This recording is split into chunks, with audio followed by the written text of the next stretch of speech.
Hi, I'm Karen Pride. I'm coming to you from the Green Bedroom at the Victoria Mansion, and we're happy to read a couple of stories from Islandport Press to you today. The first one will be a snowy owl story by Melissa Kim and illustrated by Jada Fitch. Have you ever seen a snowy owl? They're pretty amazing. One winter day, a young snowy owl went out to hunt. Her home, the Arctic tundra, was cold and windy. She fit in well. She had warm white feathers. She was good at finding food. She spotted her favorite meal, a lemming. But another snowy owl beat her to it. The tundra was crowded this year. Too many owls, not enough lemmings.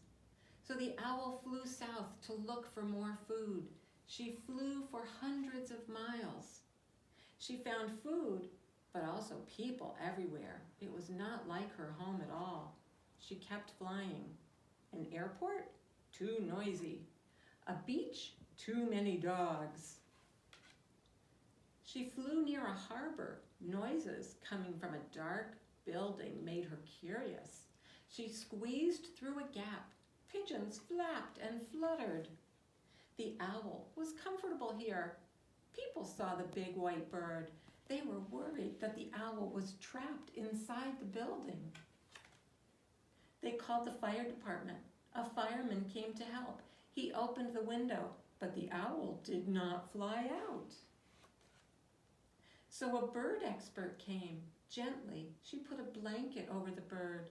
She took the owl to a broad, snowy field.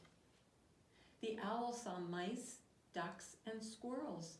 She saw a cold, windy place. The owl stayed here until spring. Then she flew back to her true home in the Arctic. And that's a true story. So our next story is Who Would Like a Christmas Tree? A Tree for Each Season by Ellen Bryan Obed, with illustrations by Ann Hunter. Who would like a Christmas tree? Who would like a Christmas tree in January? We would like a Christmas tree in January, answer the black-capped chickadees. Our breakfast, lunch, and supper are in the Christmas tree. We hang upside down to look for moth eggs and little spiders hidden under the bark. We like to pack what's left over from the cones that were growing high in the tree. We find winged seeds in the crispy brown scales. What a feast! At night, we roost together in the thick branches. We are tired from eating all day, so we fluff up our feathers and go to sleep. Who would like a Christmas tree in February?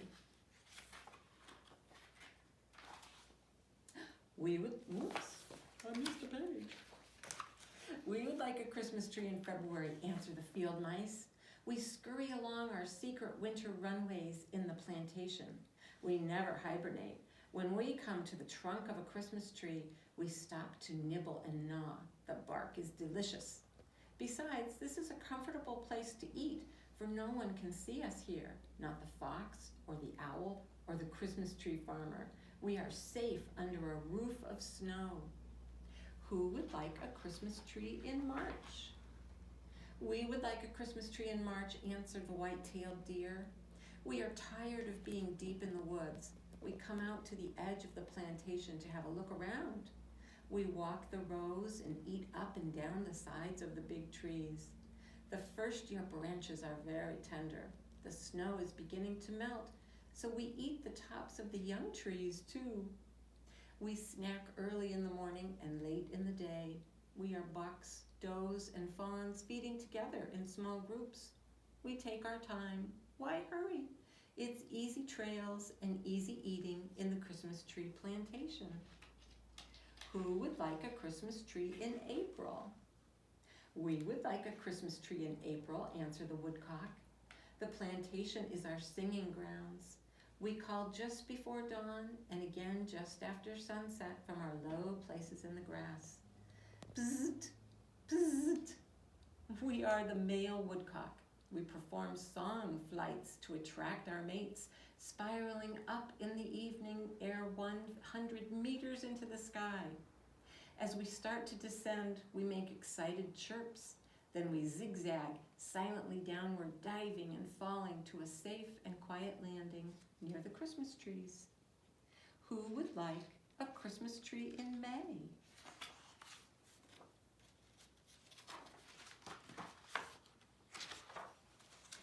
I would like a Christmas tree in May, answers the robin.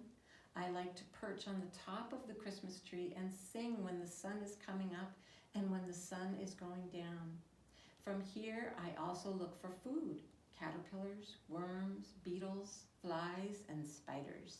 I hop everywhere on the ground, near the trees, pulling up earthworms and grabbing bugs. I fly off with my bill full of food for my babies. They are waiting in the nest, hidden in the hedgerow next to the plantation. Who would like a Christmas tree in June?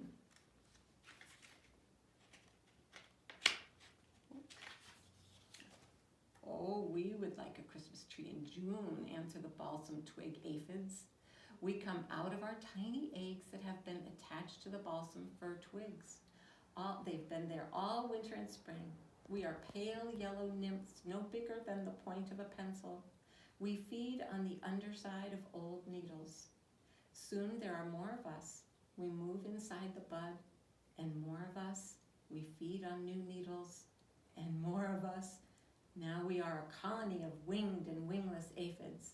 We are covered with white waxy wool and sticky honeydew that smells like brown sugar. Who would like a Christmas tree in July? We would like a Christmas tree in July, answer the wildflowers. The soil where Christmas trees grow is the soil where we like to grow. Lots and lots of us crowd together between the rows and under the trees. Daisies and dandelions, smartweed and bindweed, shepherd's purse and Queen Anne's lace, evening primrose, wild radish, and grasses. Many kinds of grasses. We are everywhere and decorate the plantation with sweet blossoms and color. Who would like a Christmas tree in August?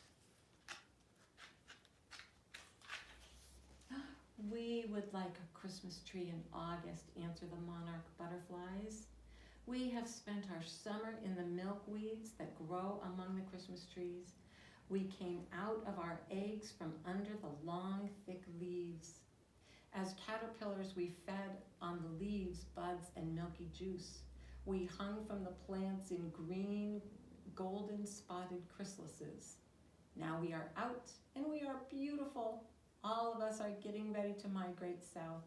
But first, we feed on flowers and rest like delicate black and orange ornaments on the milkweed and Christmas trees. Who would like a Christmas tree in September? I would like a Christmas tree in September, answers the black and yellow garden spider.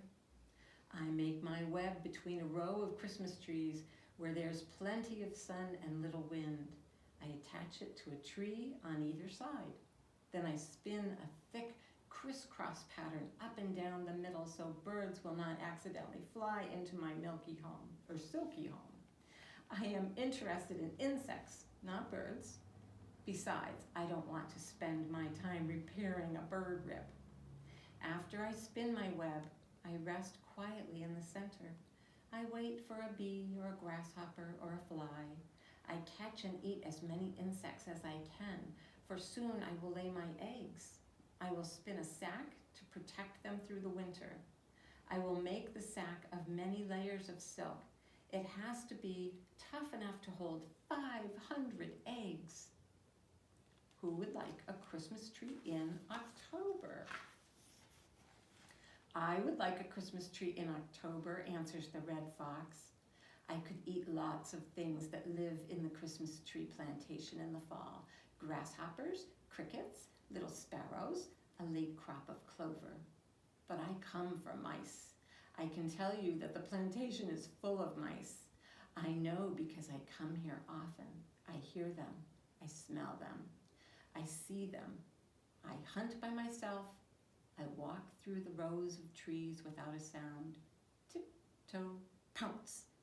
Tip-toe, pounce. Tip-toe, pounce.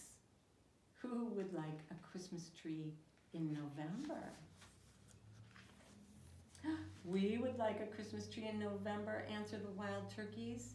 We are toms, hens, and poults, clucking and purring as we search for food in the plantation. There are 18 of us in our flock. We scratch for seeds, peck at roots, and eat grasses. We take dust baths to rid our feathers of mites. We also look for mound ants, and when the days are warm, we find them between the rows of trees. We scratch open the hills and eat the ants. Then we amble off to the nearby woods to fill up on acorns. Who would like a Christmas tree in December? We would like a Christmas tree in December, answer the children and their parents. We go into the plantation to pick out our tree. We pull it on a sled back to the warming shed. There we pay the farmer, sip hot cider, and share spicy Christmas cookies. The farmer helps us tie the tree to the roof of our car. We hope you enjoy your Christmas tree, she says as we wave goodbye. We will, we answer all together. We will. The end. Thank you. I hope you can come and see the Victoria Mansion in Portland, Maine.